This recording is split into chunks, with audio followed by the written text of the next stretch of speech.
Rabbi Uri Pilichowski. Rabbi, appreciate your time today. Firstly, tell us a little more about this festival and just why there were so many people there in the first place. So Lag BaOmer is usually a happy festival. It's a festival, so it's usually one of joy.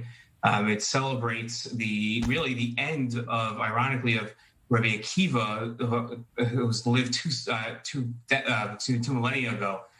So it celebrates the end of the death of his students. He lost 24,000 students in the period of 33 days. And Lag BaOmer is the end of those days. It also coincides with the day of death of Rav Shimon Bar Yochai, who was buried on that mountain in Merom. And it's become the tradition to celebrate at his grave, at the place of his tomb, to pray there, to celebrate, and to spend the night singing and dancing in joy on that day. And that's why so many people every single year come together to celebrate there. You must have been absolutely shocked when you heard this news. What was the first thought that went through your head, Rabbi? Why? And I'm sorry for shaking up. You really got me there.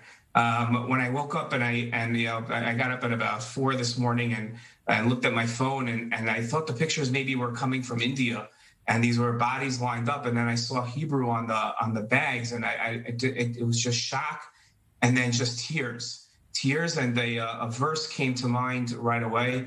That Amos the prophet said that I will turn your festivals into mourning. And I don't think there's a better description of what has happened to the Jewish people today. And Rabbi, tell me, how do communities recover from something like this going forward? How do they move on? I think we move on. I don't think we ever fully recover. I think there's certain trauma that stays with us for centuries. I mean, we just completed today a period of mourning of 24,000 students, as I mentioned, of Rabbi Akiva, who died 2,000 years ago. We haven't fully recovered from that tragedy. We haven't recovered from the tragedy, the destruction of our temples. So I don't think we fully recover. I think we move on in our faith, we move on in our prayers, and we recognize the fact that we don't understand everything. And some things are just too complicated and complex for us to understand. But we have faith, and we move on with that emunah, with that belief and that faith and that trust. And Rabbi, just finally walk us through what these next few hours will look like heading into the Sabbath. It's going to be devastating and very, very difficult. Families will be finding out that families that are scared now because they don't know what the future is going to hold, will just be inundated with love from their communities, but also news of tragedy. Other families will find good news as they find relatives that survived and weren't injured so horribly. It's going to be a mixture. It's going to be a mixture of tragedy and celebration, and it's going to be a Shabbat that's going to be incredibly challenging for our people. And we do need to also point out, Rabbi, that a number of people who weren't actually from right here in Israel have also attended this festival overnight.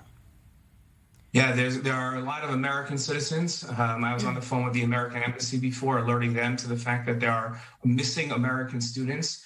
If anybody knows, about an American student named Donnie Morris, who was missing from Teaneck, New Jersey, who was studying at the Shalavim Yeshiva, who's still missing, and they're still looking for him.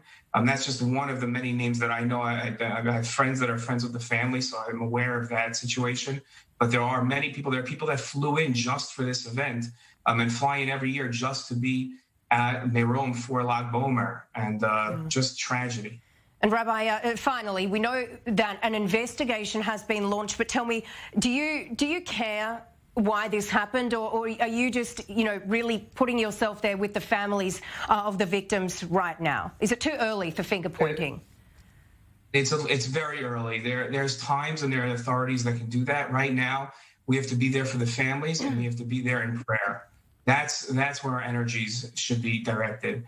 There are investigative bodies. There's the police and the Department of Justice and the Ministry of Justice, and they'll do their investigations. Our efforts, the people that are not involved, just the regular person, has tremendous power in prayer. and they should turn to God now. That's where our energies should be, not pointing fingers or blame, or even wondering what could have been done better. There's plenty of time for that, and there will be plenty of time for that. Now is not that time.